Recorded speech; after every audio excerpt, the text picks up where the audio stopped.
So when you're doing any kind of work, consider it's the highest worship and devote your entire life for the time being.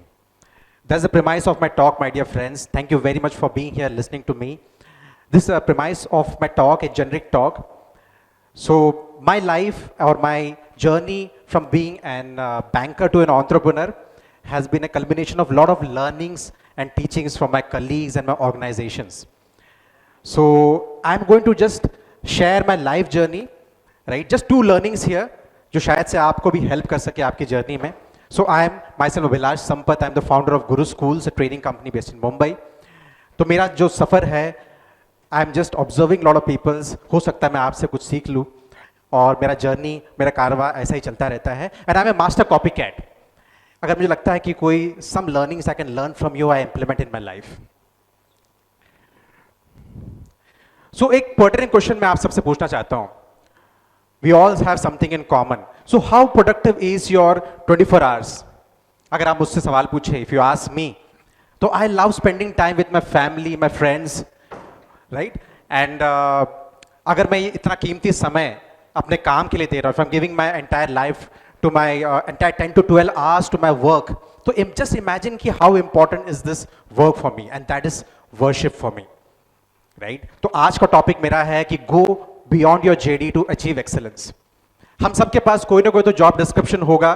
We all have right कि right KRAs, be at an entrepreneur, solopreneur और a corporate employee. The thing is that we have been taught to surpass excellence और to achieve excellence. ये कैसे हासिल करें? You have to go beyond your JD, right? So I have realised over a period of time. And what was my moment of realization? जैसे मैंने बताया, I'm going to share here my two prime learnings, which is still now I am implementing in my journey. So my first realization, my first learning, come from my first bank, where I started working as a banker. 8 to 8 banking हुआ करता था. So I saw one of my senior. He used to bag almost all the awards, month on month, quarter on quarter. He used to bag all the awards, right? All the award functions. Foreign trips and tours to Sydney, to Melbourne, double promotions, triple promotions. मैं सोचता था यार ये कैसे कोई इतना consistent हो सकता है अपने success की journey में? How can this person be so consistent? तो post one of the award functions, I happened to meet him backstage. और मैंने सवाल पूछा उनको कि how can you be so consistent? So he told me one very laconic reply. एक छोटा सा हल्का सा reply दिया उन्होंने मुझे. He was holding a glass of wine. I remember the day very clearly. So he told me, Abhilash, if a customer asks you for a glass of water, go fetch the glass of water yourself. एक छोटा सा हल्का सा reply था. And he left me for my interpretation कि मैं उसको कैसे इंटरप्रेट करूं. तो I thought about it. It struck me here something into my heart and my mind. और वो आज तक मैं फॉलो करता हूं. Something like this.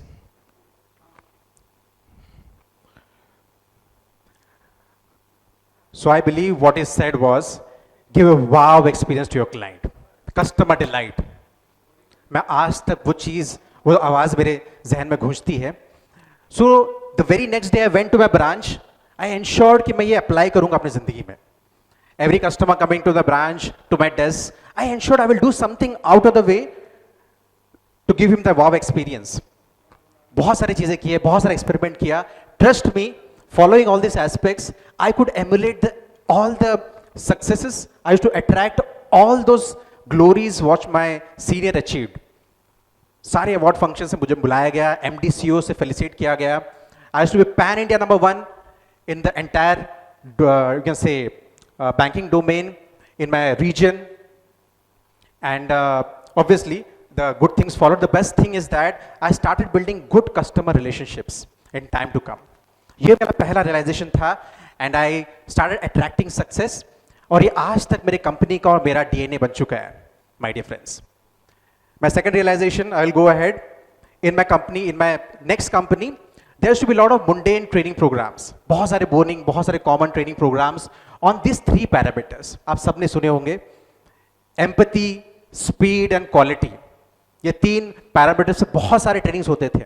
बहुत सारे practical explanations होते थे. आपने सुना होगा, just exchange your chairs. Think from customer's point of view. सोचे जरा उनको मद्देनजर रखते हुए. Empathy, right? Speed, आपको टैट में काम करना है, इतने टैट में आपको अपनी चीजें फुलफिल करनी है, and lastly is quality, first time right, आपको पहली बार ही सब कुछ राइट करना है, कोई गुंजाइश नहीं गलती करने की। ESQ was the DMI culture of my company. तो मैंने सोचा ऐसा कोई प्रैक्टिकल एक्सप्लेनेशन नहीं है, सो प्रैक्टिकली मैं कैसे कर सकता हूं? There has to be some practical explanation, right? Training is not adequate, but I am a master implementer also. तो मैंने सोचा इसको मैं अपने कंपनी के लिए, अपने खुद के DNA में पहले इस्तेमाल करूंगा, and later on it became also part of my DNA of my company. So there came an experience of mine जो मैं शेयर करना चाहता हूं, मेरा second learning है. So during my stint in one of the banks as an operations head, ये मेरा दूसरा दिन था. An irate lady walked into the branch. She was yelling at the top of the voice, shrieking, emotionally very charged. And there was a pin drop silence in the branch. There was nobody there to attend the customer. Deafening silence because she was very volatile emotionally. किसी की हिम्मत नहीं हुई customer के पास जाने की. So I thought, let me apply ESQ here. देखते हैं मैं कैसे इस चीज को रिजॉल्व करूंगा, right? So now I thought about it, analyzed it. तो मुझे पता चला this client's husband had expired a year back, or 6 months she was chasing the bank to get her disease claim settlement is resolved, and somebody who has a bereavement in his family is very difficult for them to keep on chasing for unnecessary admin work or at least repeating the same issues again and again. It's very emotional issue. तो मैंने सोचा let me apply something. I applied something very magical, my dear friends. मैं आपको एक छोटा सा 6 formula ingredient देने वाला हूं. इसको लेस्टर अप्रोच. ट्रस्ट मी, आप इसको कहीं भी अप्लाई कर सकते हैं. You can apply it anywhere. It is a problem solver technique. अगर आपका कोई कस्टमर आयरेट है और उसको उस प्रॉब्लम को रिजॉल्व करना है, तो Lester approach is a wonderful approach. तो I will tell you Lester step by step मैंने किस चीज को कैसे अप्लाई किया एज पार्ट ऑफ ESQ. सबसे पहला आता है लिसनिंग. लिसनिंग का मतलब है is the most difficult thing when a irate customer who is just howling and shouting in front of you. It requires a lot of concentration, lot of patience. बहुत आपको संभलना पड़ता है अपने आप को, right? You have to have a lot of focus. And next part is when the customer is shouting, you should have a confrontational approach, have a eye contact. ये सारी चीजें मैंने फॉलो किए. I took the client to a private cabin, gave her tea. ये पहला मेरा step था. Second step was echoing the issue. जो कस्टमर बोल रहे हैं, you have to rephrase it, reinforce it the customer to ensure that you are listening. आप आधी चीजें सुनते हैं, समझते हैं कस्टमर से, तो आपकी आधी प्रॉब्लम्स कस्टमर का सॉल्व हो जाता है. Echoing the issue, coming to the common ground, don't be sarcastic, don't raise your voice. अक्सर हम वॉइस रेज करना शुरू कर देते हैं with the customer. Third is sympathising with the customer. Emotional state, इसका मतलब है empathy, right? It doesn't mean you are agreeing to the customer's point of view. इसका मतलब ये है कि हम एग्रीइंग कि आप why are you irated, why are you agitated, I have understanding from your emotional point of view. ये तीसरा मैजिकल स्टेप है.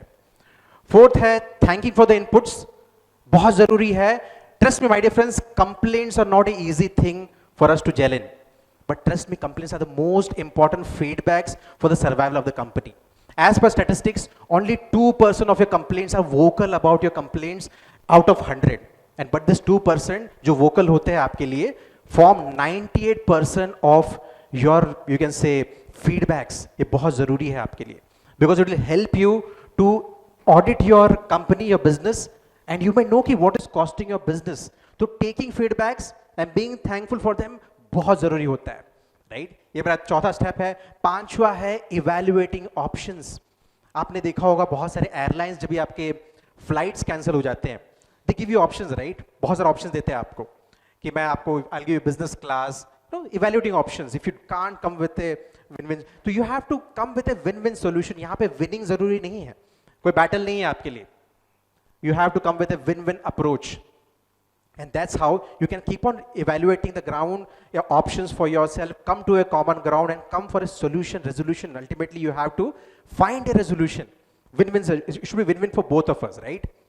Lastly is responding with win-win. Compassion, empathy, सब ठीक है अपनी जगह पे. But responding is also very, very important. It's very important that you come with a solution and act immediately. बहुत जरूरी है, right? It's not about कि मैंने empathy कर लिया सब कुछ हो गया. You have to ensure कि आपका solution है वो कारगर हो, and you come with a solution. You have to act fast. Many people, keep things at the back burner. मैं बाद में करता हूँ, बात तो हो गई मेरी, and it goes burning in the back, right?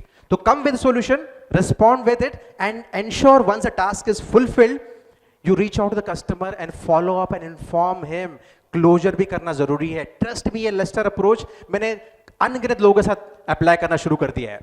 ये आप भी कर सकते हो अपने आयरेट कस्टमर्स के लिए, अपने कस्टमर्स के लिए जो दुखी हैं आपके सर्विसेज से, right? You can bring them and win them back, right?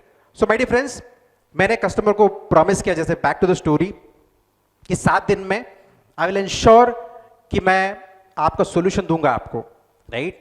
7 days का मैंने टाइम दे दिया था. मैंने कैसे रिजॉल्व किया मैं आपको बता नहीं सकता हूं, because that's not a easy case. Technically it was very difficult case. I went to the high top management the bank, बहुत सारे एक्सेप्शंस किए मैंने, and ensured on the 7th day आई was able to do the disease claim settlement for the client. On the 7th day at 7:30 I called the client. मैंने उनको call किया और मैंने बोला, मिस चैटर्जी, मैंने आपका डिसीज क्लेम सेटलमेंट कर चुका हूं. I informed her. On the other side of the phone there was a deafening silence, plausible silence, and she told me, Abhilash, I was just typing a complaint mail against you to the MD because आज 7वां दिन है, कोई response नहीं आया. जैसे आपसे पहले जो अफसर थे उन्होंने जैसे मुझे 6 months घुमाया, मुझे लगा आप भी यही करने वाले हो. So she was very happy, and that complaint mail transformed into a appreciation mail for me to the MD/CEO of the company, and she was very delighted, very surprised, and obviously a unpleasant experience को हमने pleasant कर दिया through this approach. So this was my second learning, my dear friends, और ये ESQ apply मैं आज तक कर रहा हूँ. Empathy towards understanding your customer better, speed of service, quality, implementation, and customer delight. Trust me, once you start applying this part, it becomes a DNA of your part, right? आपका एक हिस्सा बन जाता है. So my dear friends, ये मुझे share करना था कि ये सच सारी चीजें अप्लाई करने के पश्चात I could form my company, apply these values in our company as well, right?